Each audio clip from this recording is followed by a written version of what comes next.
African, or not just African parents, like with your parents as you find yourself becoming adults, right? Because right now we're all like in this like twilight zone of you're not really like a kid, but you're not like a grown adult. You're like in the middle. So what boundaries have you realized that you had to set with your parents in order for your relationship to be good and healthy? I believe before you have to set a boundary with your parents, you have to move out of your house. Damn.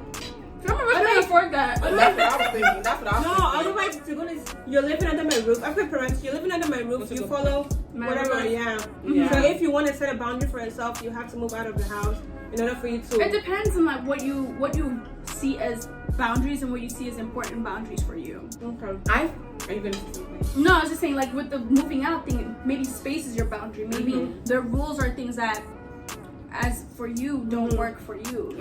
Like not before you come into my room type of right. thing. Like respecting my space, or like telling me when and where I can go and what time I'm coming back. Well, how do you set that with an African parents? How does that conversation? What does it look like? So that's just the boundaries when my parents became better when we became more open and communicating how we felt, and I felt receptive. That makes sense. Yeah. I just feel like going between those 2 points. First, Rachel, I don't think you have to. I don't think you have to necessarily move out of your parents' home in order to establish proper boundaries. Though I validate your point, I see your point. It's hard. It's hard. It depends on the boundary, like Diana said, that you're trying to establish. Yeah. It's hard to live in your parents' house and you want to go out to 4 a.m. You want to come home drunk. You want to be doing what you want to be doing, right? You can't do that. You can't do that. I can't even respect you for that. If you want to live that lifestyle, you should, and you want to stay at home, you should contribute to some of the rents. Yeah. That way, you're also a contributing member of that household. You're not just sitting there and just mooching and leashing off of everything that they provide. Right, because that's annoying. Exactly. And that's annoying from anyone. Exactly. Yeah. So you can't just say you want to stay at home and let your mom cook for you. Your mom should make your bed. Right. Your dad. You're a grown up. You're a grown up. Yeah, where's your money going? Exactly. Right. Exactly. Yeah. And then when you're going out, that's the time that you want to be an adult. Right. Be adult 360. Right. Yeah. Be adult with it all. Don't sit here and say, "Oh, I'm an adult," just when you want to go out and drink. Right. Exactly. Don't say, "I'm an adult," just when you want to go and exactly. Exactly. Because if you're contributing to that household, the minute you're like, "Yo, I'm gonna stay out tonight till 2 in the morning," and it's not any disrespect. It's not disrespect because you're contributing. They know that They know that you're a mature adult. And you're balancing things well. And Exactly. I think the reason why our parents often tell us like, hey, don't get carried away with this and that is because they don't want us to be so in this that we neglect necessities. You're right. So if you're able to balance it, and I think that's another thing where us growing up, we've realized our parents are trusting us more, is because they're able to see us balance different things, and then they're like, you know what, like, you want to do that? I trust you enough as an adult that I've seen you handle everything else, that you're not doing that in a absent-mindedness or immaturity. Because you have more than one thing going on. It's a problem when all you want to do is smoke and drink. Right. And be a bum. And be a bum. Sitting there smoking. Remember that thing, that lady? Sitting there something and smoking. She was chilling and fucking and smoking. I was really looking at you like, where are you getting this from? She didn't get that one word right in that whole phrase. I was trying to find that word. Yeah. But it's like establishing, and what I realized is that parents will respect you once they realize you respect yourself. Yeah. And respecting yourself is not just you talking the talk. It's about you being able to walk the walk. It's about you saying, "Hey, mom, here's $50 today. For you, just pocket it." You know what I mean? Or, "Hey, mom, I made you food." It's you taking the steps to show that you being are an helpful adult. to your parents in the way that they need it. Yeah. Exactly. You can't be a child when it comes to your mom makes every meal for you. Your dad has to put the gas in the car for you. You have to. You don't even sometimes you just call off because you feel like calling off. Right. Ask yourself, will you respect yourself? When your parents need help, you're looking at them like this. When they're doing everything for you, you're working full time, and when your parents need help, it's just why. Yeah, what so that's doing? not it. What else are you that's doing? That's not it. So if you're doing all that shit, of course you need permission. You need to grow. Yeah, of course you need. Of course you need permission. Of course you need to ask for permission because what you're else a are you kid, doing? You're a child. What else are you doing? Yeah, and it's like for me, I don't really want to put like gender roles into things like that. Like I have two things that has to do with gender roles. First, like in relating to this topic, I feel like I know this is some form of bias, and I know that it's something that I need to work on. But I find that kind of behavior where you're staying at home, your mom makes every meal for you, you don't have any sort of a mission. If I see, girl, can I get? Let me land. Let me land. But I feel like if I see that in a guy, I almost want to throw up because it's like you don't want to do nothing. Nothing at all. And the part that's so disgusting to me is that your mom makes every meal for you, and then you have the nerves to be texting me talking about who's your daddy, not you. Not you. And you know what? The other thing is like, I can't wait to make you my wife. So me too, I can start cooking for you. Who is going to cook for me? So I can replace your mother. So I can replace, literally, that's all you want. And oh my God, this is gonna hit in the other topic. Come on now. This is gonna hit in the other topic. We're gonna talk about it soon, but it's just like, guys entering relationships with the expectations of what they're gonna receive and not what they're gonna give as well. Guys are like, oh yeah, I can't wait, make me my wife. You're gonna cook like this, you're gonna do that. And it's like, okay, but why would I be incented to be your wife if all you're telling me is about what I'm gonna do for you? Sounds like slavery. Yeah, it is slavery. It is. Like, come on. But we're gonna hit on that next video. So, to continue off on friendships, I feel like, again, I'm at a stage where I have a lot of friends and I appreciate all of them, you know what I mean? And like just people in my life in general, but because of me growing and becoming a different person, I'm realizing that I have to reinstate boundaries because the person that I was or you're used to, I'm no longer that person. So like, I'm changing. And what I'm noticing is that people are starting to inflict their own expectations of themselves onto me and like expecting me to receive whatever advice or opinion you're giving to me. At the end of the day, like, yes, you're my friend, I cherish you, but most of my friends are like, yes, you're my friend and I appreciate your advice when I ask for it. Like, it's not rude at all. I'm not trying to be rude, but it's like, I appreciate your advice when it's like I ask for it or I need it.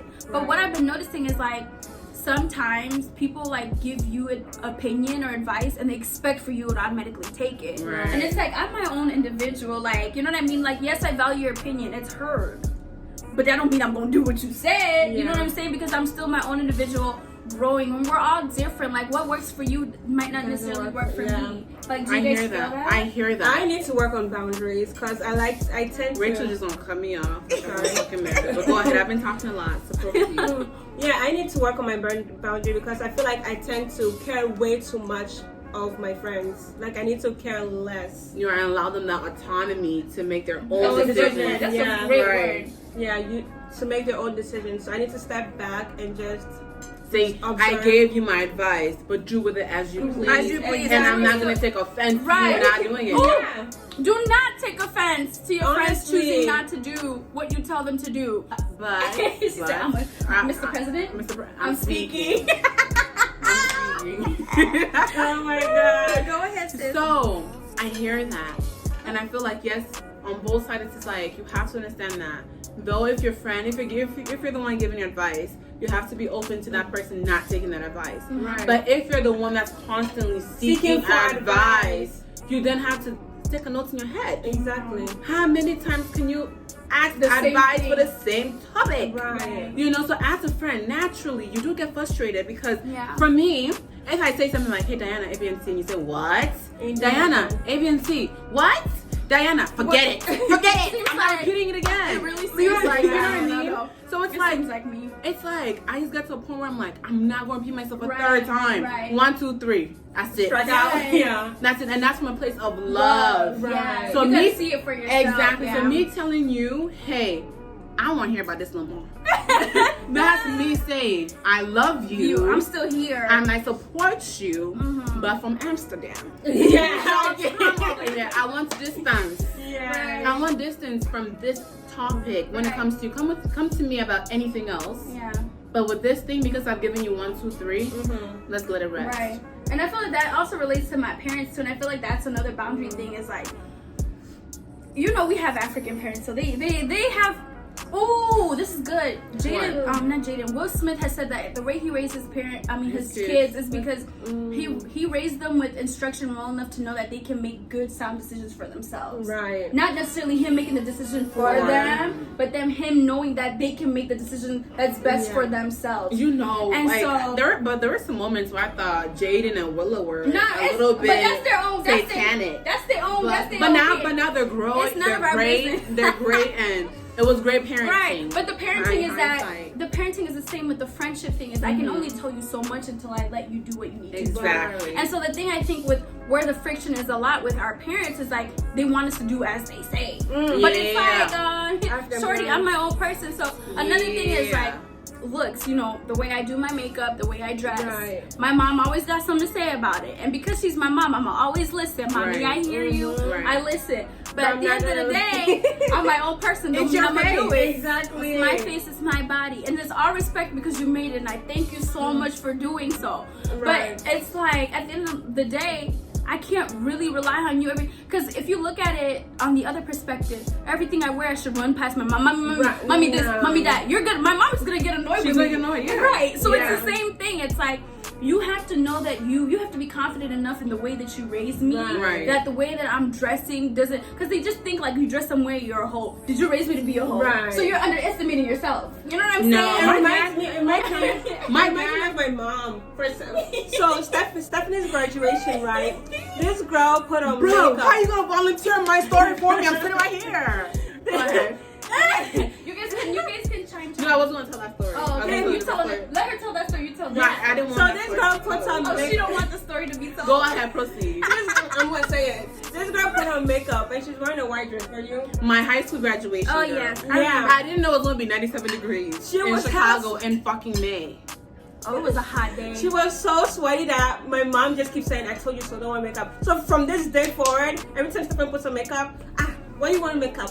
You remind me of your graduation again. My mom literally. Oh my God. Every time I put on the slightest amount of makeup, my mom is like, "See, you see this? This is unnecessary. Remember your graduation? Your the pons was looking like cake. It looked like cake on your face." That is so funny. And she said that was so embarrassing. I'm like, girl, I was graduating. This is really embarrassing. Like the diploma was not good enough for you. No. But no, your outfit was the main focus of your graduation. Exactly. Yeah. So mom, get over it. But what I was about to say is that with African parents telling you how to dress in A, B, and C, I remember one time, I think my dad has told me what to wear once. And at an early age, I was very sassy. Like, you come correct, so I'll correct you. So my dad, I remember we were going out. I wasn't too young, it's like maybe sophomore year of high school. I was going out and I had on this white short dress, long sleeve, and then like it was a V-neck, and then it had like a lace thing, bro. And I had some blue heels. I was feeling myself. My dad is sitting in the living room. I'm going to homecoming, bitch. She's not gonna check me for nothing. I have everything. I'm about to walk out the door. My dad says, you know, African parents are just taking notes, seeing you, taking notes. My dad sees me, bro. I told you, I had the key in my hand. I was turning the knob. Hey, where are you going?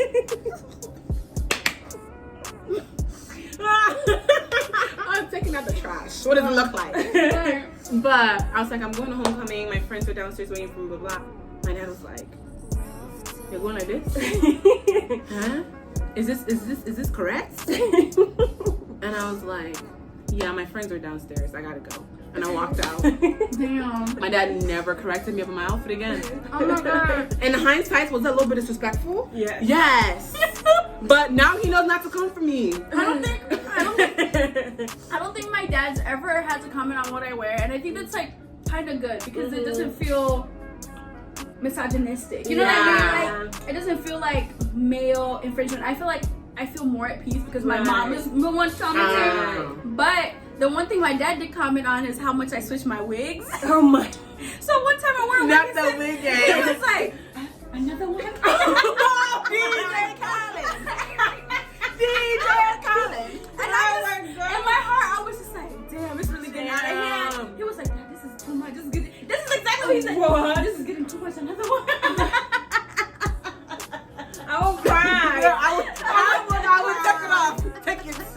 Excuse me, take it. I just thought that was so funny. I was like, he never commented how I look, but he had to comment because he said I was switching up my wigs too much. Not the wig. That's hard.